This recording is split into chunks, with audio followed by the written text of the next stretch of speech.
professor Lutty non è un medico, non è un oculista, ma ha una enorme esperienza di ricerca di base sulla coroide. Lui ha messo a punto una serie di tecniche per la visualizzazione e credo che nella sua presentazione ci farà capire quanto forse noi come clinici poco sappiamo di quello che avviene in realtà in anatomia. Thank you, Giovanni, and Barbara, thank you for inviting me. I feel a little bit like a fish out of water. I don't speak Italian, and I'm a PhD, and my presentation is in English, so please bear with me, because I think I can contribute something in our discussion about choroid. So, first of all, choroid is quite unique in terms of a vasculature. It has the capillary system on top and intermediate and large vessels below, and it alone is responsible for the well-being of photoreceptors. So 80% of the blood that comes into the eye goes to the uveal tract, of which the choroid is the largest vascular part of the uveal tract. So it's a vast vasculature. The arteries are long, short, and anterior ciliary arteries. And you see from this schematic that they really cover the whole back of the eye. But interestingly, there's only 4 to 6 vortex veins in the choroid that drain this entire system. And some people have 4, some people have 5, and some people have 6. We have no idea why that occurs. The importance of choroid is best shown by this experiment by Rob Linsenmayer. So he plunges an oxygen electrode into the eye of a paralyzed cat, and he measures oxygen every 2 microns. And what he sees, so here's a schematic of the eye from choroid capillaris to the internal limiting membrane, is the choroid has a huge amount of oxygen. This is oxygen tension, the highest oxygen in the eye. But when you get to the level of the inner segments, where all the mitochondria are in photoreceptors, the oxygen level is 0 in the dark, and there is some oxygen in the light. So if you jeopardize the choroid capillaris or eliminate some segments, the areas above of photoreceptors, their well-being and function is jeopardized. So you all know that it's a lobular vasculature, but this beautiful lobule in this flat mound choroid only exists in the posterior pole. Another unique aspect about choroid capillaris is that it's a fenestrated vasculature, much like kidney glomeruli. So this is Brooks membrane, and this is an electron micrograph showing a very thin endothelial cell process, and you see these pores in the endothelial cell process. They're about 50 to 70 nanometers in diameter, and they have a diaphragm that divides that diameter. So only solutes and very small molecules can get through get through the fenestrations. Macromolecules do not leak from the choroid capillaris in the normal eye. So this is an experiment that Barbara wanted me to talk about, blood flow in choroid, and we don't know a whole lot about it. This is an experiment that we did many years ago. We labeled rat retinal RBCs with fluorescein isothiocyanate, and we used a Rodenstock SLO to record the movement of the red blood cells. And you see they move rather like moths around a light. They don't move in any straight lines at all, and that's by the nature of this lobular vasculature. But we were able to do velocity of these cells, and what was striking is the velocity of a red blood cell in choroid capillaris is 1/4 the velocity or less that it is in a retinal capillary, but of course that kind of makes sense. Retinal capillaries are mostly straight lines, where there are no straight lines in choroid capillaris. So recently, in a collaboration with Johanna Seton at Tufts, we've been receiving cadaver eyes from subjects that she had in her genetic studies. So we have a clinical background on these patients, and we've been doing flat mount choroids with staining them with a lectin called UEA, and we look at them with the confocal microscope. So this is a control subject, and you see this dense vasculature. I mean, you can hardly make out where the capillaries are. But because we look with the confocal, we're able to make movies to get three-dimensional renderings of the system. So first, before I start, notice this is a tiny segment of choriocapillaris, and we're going to look in 3 dimensions at how it's connected to the intermediate vessels. So notice the density of this small segment, and as we roll it over, we see the intermediate blood vessels, and in this last segment, there's an interesting thing. It shows you that in a single arteriole that's coming up to the choriocapillaris, that arteriole actually has 4 branches that feeds this tiny area of choriocapillaris. Yet, if you look in other areas, there are no arterioles whatsoever.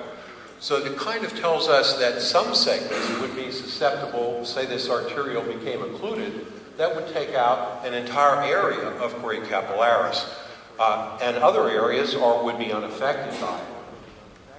So, as I said, these are clinically documented cases. So this is graded a 2C by Johannes Seddon, which means it had pigmentary changes and some drusen.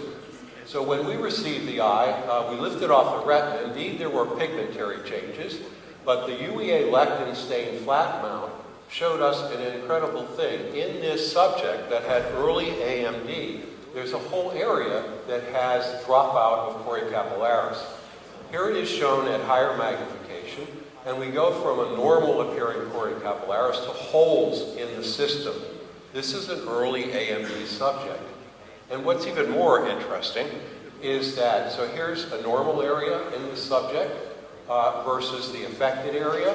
And notice next to the dropout of choriocapillaris, there are buds of neovascularization. We think these are the earliest forms of neovascularization, well before you would see them with ICG or fluorescein. So now to geographic atrophy, and this is a gross photo of an eye again from Johanna, and you see a clearly demarcated area of RPE loss and a field of drusen temporal to the RPE atrophy. When we look with the lectin technique, we see that there's a large loss in capillaries in this area where there's no retinal pigment epithelium. If we go to a little higher magnification, we can see it's about a 50% loss in capillaries, and the capillaries that survive are highly constricted. So recently, Jim Fujimoto, who's at MIT, one more maybe.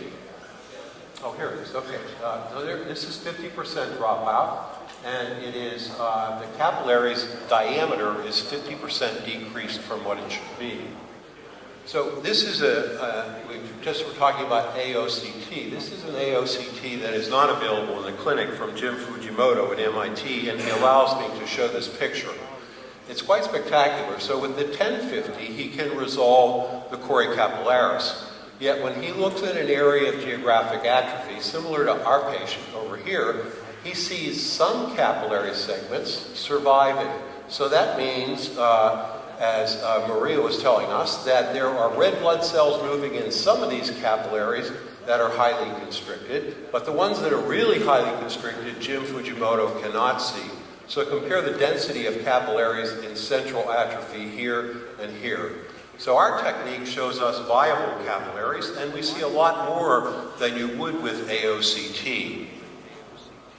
So now let's turn to wet AMD, and this is a classic case from Johanna. Again, red-free and fluorescein show us nicely a CNV formation. This patient received 7 avastins and 1 Eylea, and then about a month and a half later, we received the eye. And this is what the CNV formation looked like after those 7 treatments, relatively unaffected. But there's something more than that. And notice that the tips, this seems to be still growing because this really hot area of lectin staining, those are replicating endothelial cells. But adjacent to this whole CNV formation is an area where choriocapillaris is limited. And if we look at a little higher magnification in this area, we can see that in advance of this growing CNV formation, so here's the CNV formation, we have dropout of choriocapillaris. So presumably, now this area is completely covered in retinal pigment epithelium. So apparently we are making the RPE hypoxic in this area. They are making VEGF, presumably, that is fueling the growth of the CNV formation. There's one other thing about loss of vasculature in choroid, and we see this in many of our patients. So this is a cross-section, and it's stained for, well, the blue are viable endothelial cells. This is an artery underneath a CNV formation, almost stenosed. So choriocapillaris, oh, well, we're in the conclusions already. Sorry. So I'll conclude.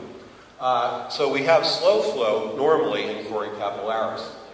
In many cases, so this is an example, we have feeding large and intermediate blood vessels are compromised. These are hypertensive and atherosclerotic changes. Notice this is all that's left of this volume of this feeder artery. So this is not uncommon actually in AMD. Also, choroidal flow is reduced in AMD. This is data that is from Juan Grunwald, and it's an interesting technique. It's laser Doppler flowmetry. People have not gone back to this. This was invented by Charles Riva, and it can see movement of white blood cells only in the foveal, subfoveal choroid. And that's because it's an area that doesn't have retinal blood vessels. So in fovea, he can see a decrease in flow of cells in choriocapillaris. And it's interesting that he's actually seen a decrease with severity of AMD. And finally, we see death of choriocapillaris in both forms of AMD. But what's interesting is it appears to be a different etiology. In our two studies that have been published, and now we'll publish the study that you just saw with the elected labeling, we see the loss of choriocapillaris is secondary in geographic atrophy. So first the RPE die, and of course RPE are providing VEGF for the choriocapillaris to survive and make fenestrations. It is the opposite in wet AMD. We see death of choriocapillaris early on, and it is happening in the presence of RPE, presumably making the RPE hypoxic and able to make VEGF to fuel CNV. So thanks very much for your attention.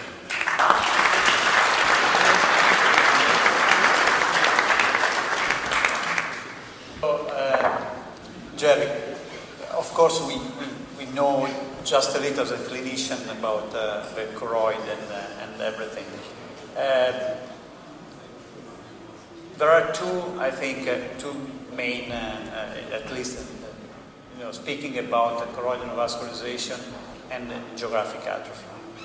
And do you think that the choroid, you show an image that was fantastic, but do you think the choroid is, why it's creating atrophy or why it's creating a CNV? Do you think that there is a different behavior of the choroid, or is actually the same, and for some reason the response is different? So there is some new information that is very interesting, actually. It may tell us the difference between death in GA and death in CNV.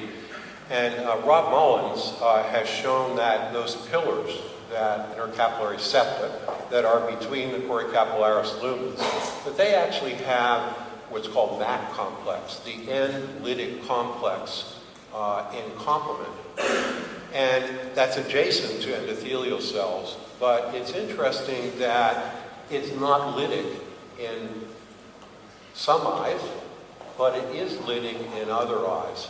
And that lytic nature may be due to the flow. So if flow is compromised to an area, it becomes a MAC complex that kills endothelial cells, as opposed to if flow is normal, that is a as he calls it, a sublytic end-stage complement.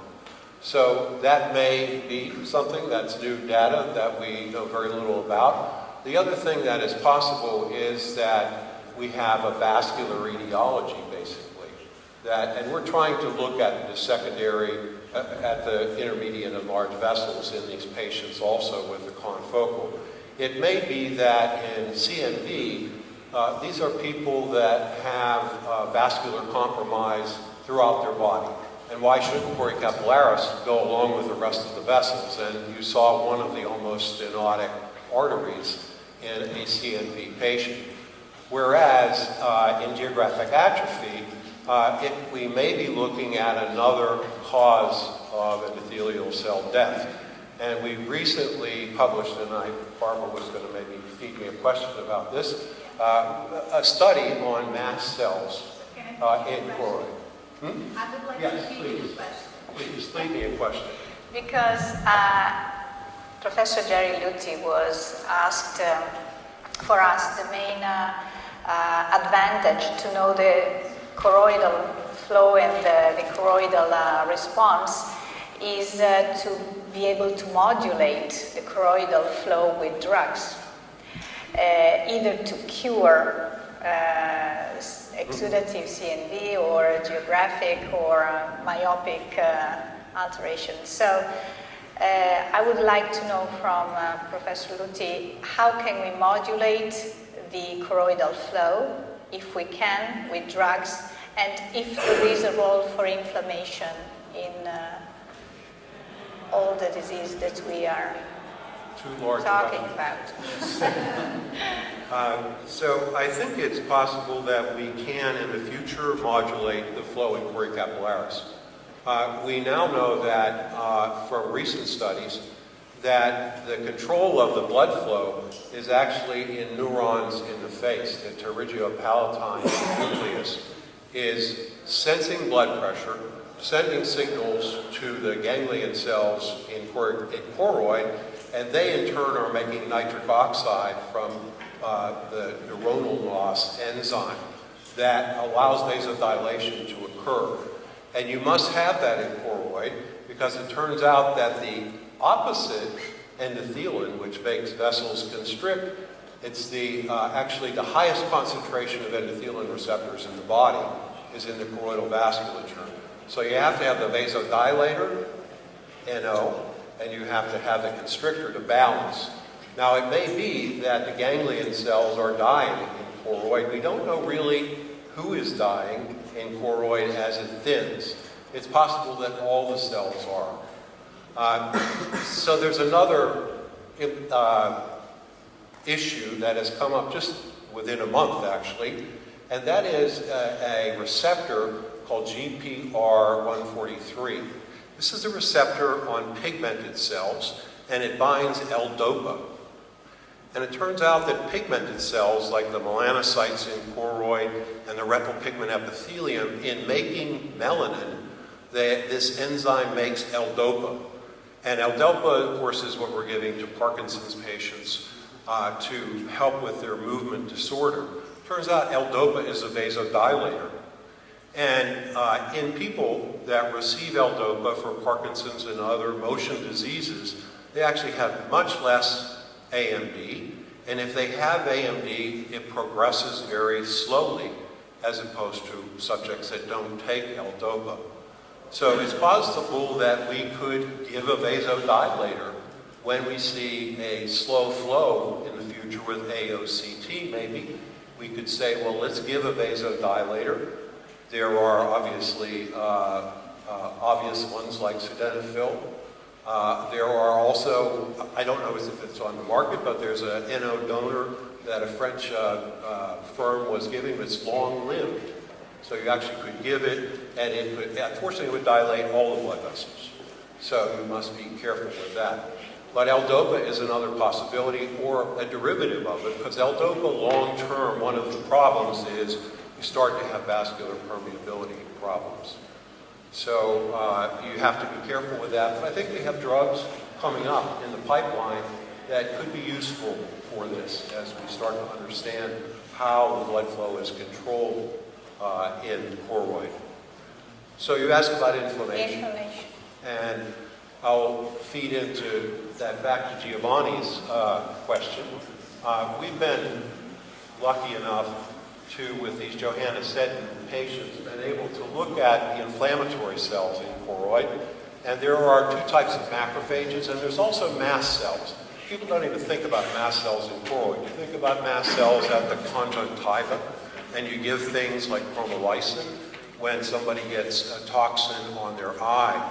It turns out that there are mast cells in choroid, and they respond to it or are activated by complement. So again, we pull in the inflammation. We know there's complement deficiencies or imbalance in choroid. So they respond to 3A and 5A. They move to them, and then when they're activated, they degranulate. They respond to CRP, which my lab has demonstrated a huge increase in CRP in early and all forms of AMD. So the thing that makes them perhaps dangerous in choroid is that when they degranulate, they're not only releasing histamine, which is what we see when somebody gets a toxin on their eye, but they're releasing proteases like tryptase and chymase. These proteases activate matrix metalloproteases, MMPs, that degrade stroma, and also can degrade the basement membranes of endothelial cells and retinal pigment epithelium. And so I think that their degranulation is dangerous in choroid because also they have angiogenic factors in their granules and pro-inflammatory factors. So we looked at them. We incubated the eyes with an enzyme, or the choroids, with an enzyme that sees blood vessels. Alkaline phosphatase will be blue, and the mast cells will be red. And here's what it looks like in a GA subject. So mast cells are down below the choriocapillaris normally. So this is a normal area in a GA subject. You see a beautiful choriocapillaris, and below you see these large mast cells stained red. So as we move into the border region, here's where we've lost retinal pigment epithelium, not completely, and we focus down, all of these mast cells are degranulated. And here's the atrophic region, same patient, huge numbers of mast cells degranulated. So releasing all those materials that I just showed you. And when we counted them and counted the degranulated, what we saw is that we had an increase in number. Total number is blue and degranulated is red. Here's our controls. You always have some that are degranulated, but a huge increase in early AMD, wet AMD, and GA. So it is possible that just their degranulation and increase in number is causing the thinning of choroid. I think that's the obvious thing that would happen. But it also can cause the death of cells like endothelial cells and retinal pigment epithelium. So do you see a role for anti-inflammatory drugs? Well, we think that mast cells are targetable. Actually, there are a lot of drugs that are FDA approved topically. And I looked in the literature, and sadly, all those FDA-approved generic drugs, nobody ever did the pharmacokinetics to know that they got to choroid. So this is the work that's going on in the lab right now, is to determine if we make them degranulate, do they cause thinning, do they cause cell death, and can we control that with some of these drugs? So I think that we have a druggable target here. Jerry, sorry. Looking at these results, do you think that the difference between early AMD and GA compared with wet AMD, where it looks less mast cells per millimeter square, is due to the fact that you're not able to look at all the mast cell in wet AMD? Well, you hit the nail on the head, actually. In our specimens, many times we cannot lift off the CNV formation. So in those particular formations, we can't count the cells underneath to see what's going on.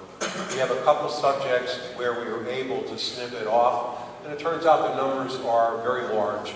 But here's something, we've underestimated all this. This is counted in the flat perspective, So if we actually could do it in 3 dimensions, these numbers would be much, much larger because we have a thin choroid, yet we have, even in a thin choroid, counting in 2 dimensions, an increase in number and degranulating.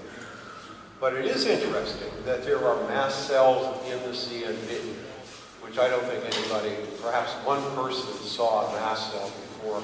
There's a bunch of them in CNV formations that are active.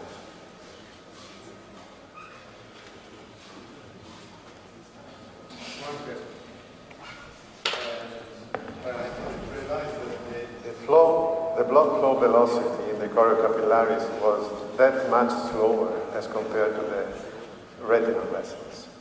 But do you think this is due just to the geometry of the vessel or to the different type of regulation?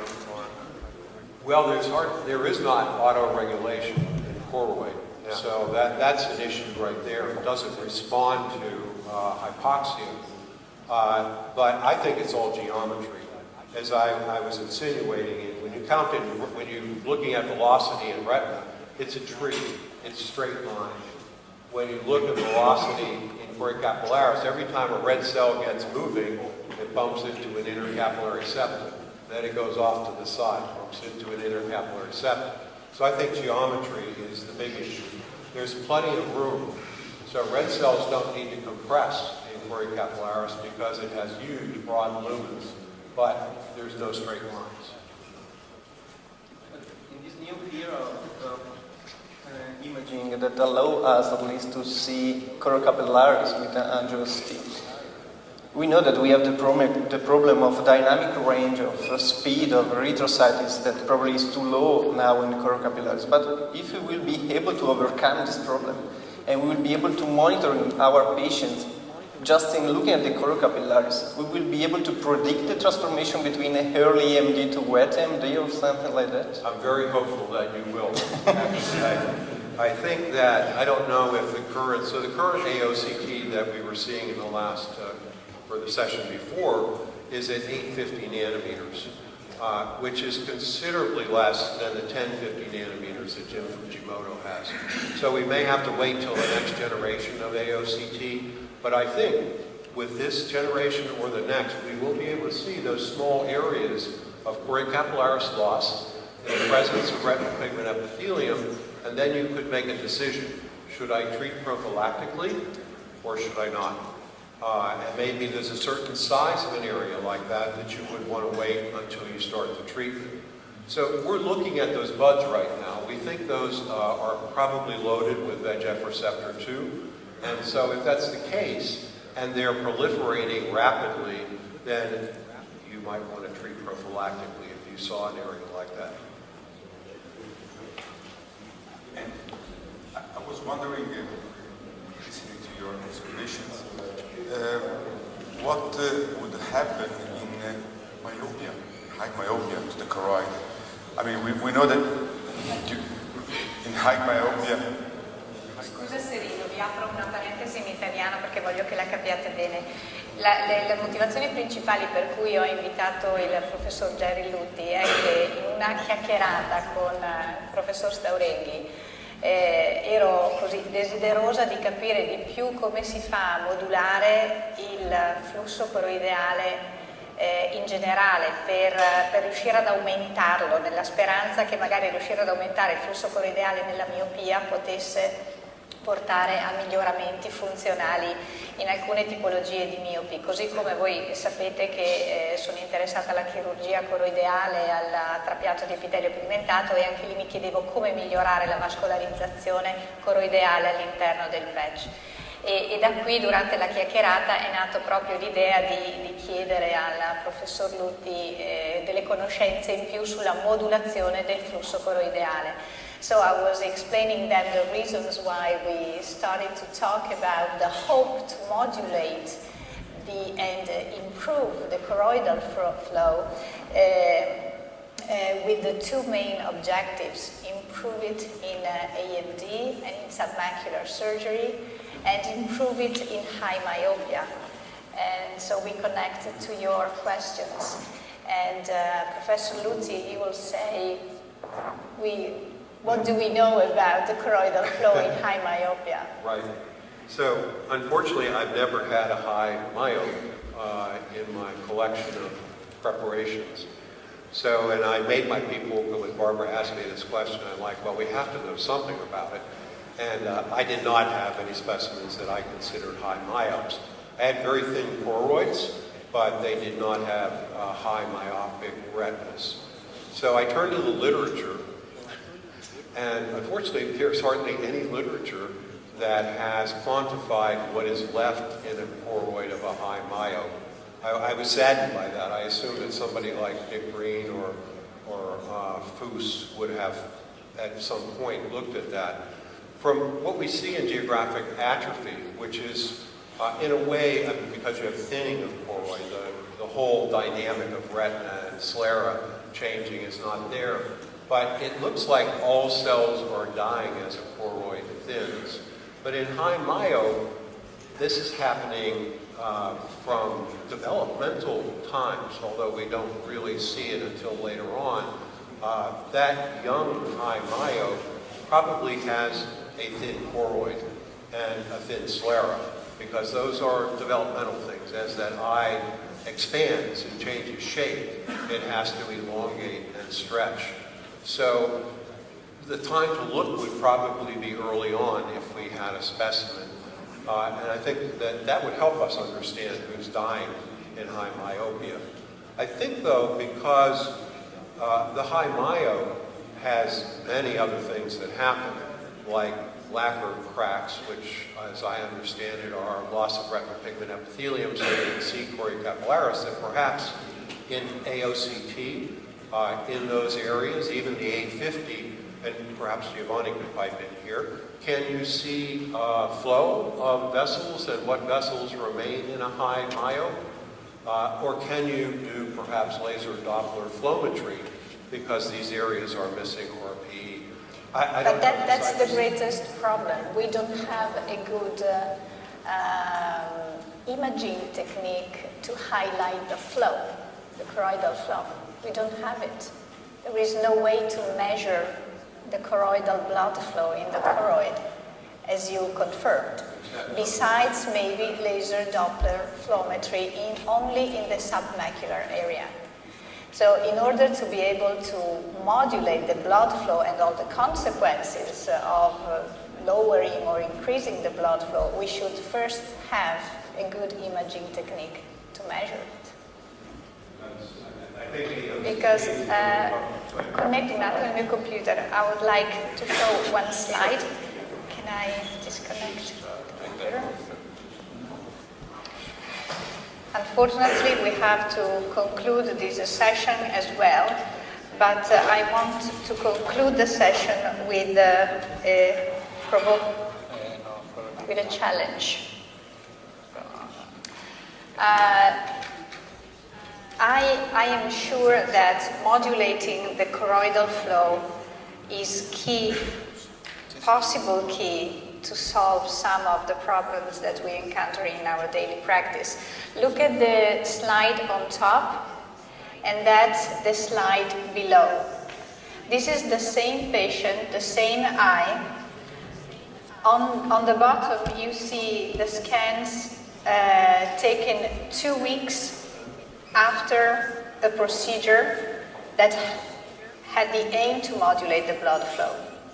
Quindi nella scansione sotto voi vedete lo stesso paziente dopo un trattamento che aveva l'obiettivo di modulare il flusso choroideale. I don't think you've ever seen a change, a sudden change, like in 2 weeks in the same patient with epithelium detachment like that, right? I think there is no drug that you know, no treatment that you know that can change in 2 weeks the picture. Can you think about something, Giovanni? What do you think can have induced a change? No. Cosa pensi che possa aver cambiato il quadro da sopra a sotto in 2 settimane e basta? Cioè che quel distacco druseroide... Sì, un trattamento gliel'ho fatto. e le cose sono cambiate molto velocemente. Magic. Sotto soglia, I don't want to get into this topic tonight, but I will tell you personally what I did because I don't have long-term results.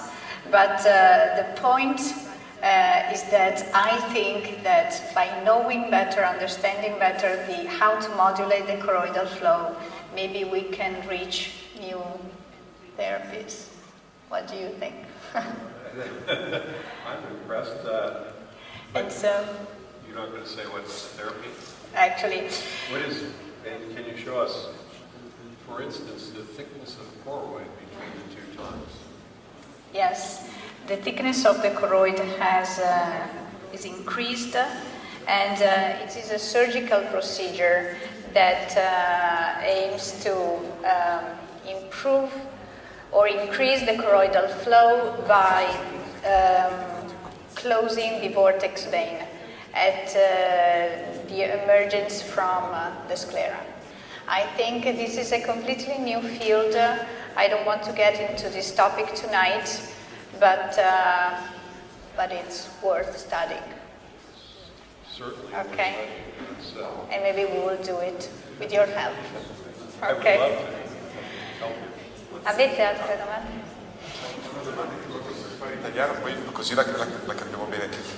Il flusso della coroide è molto elevato rispetto ad altri tessuti. Sì. Okay? Però quanto realmente è utile avere un flusso così elevato ai fini del nutrimento? Cioè la retina esterna, almeno non secondo me, secondo quello che ho letto, diciamo, vive anche con un flusso choroidale molto inferiore. Quindi questo flusso choroidale, l'aumento del flusso choroidale, siamo sicuri che realmente sia utile per migliorare?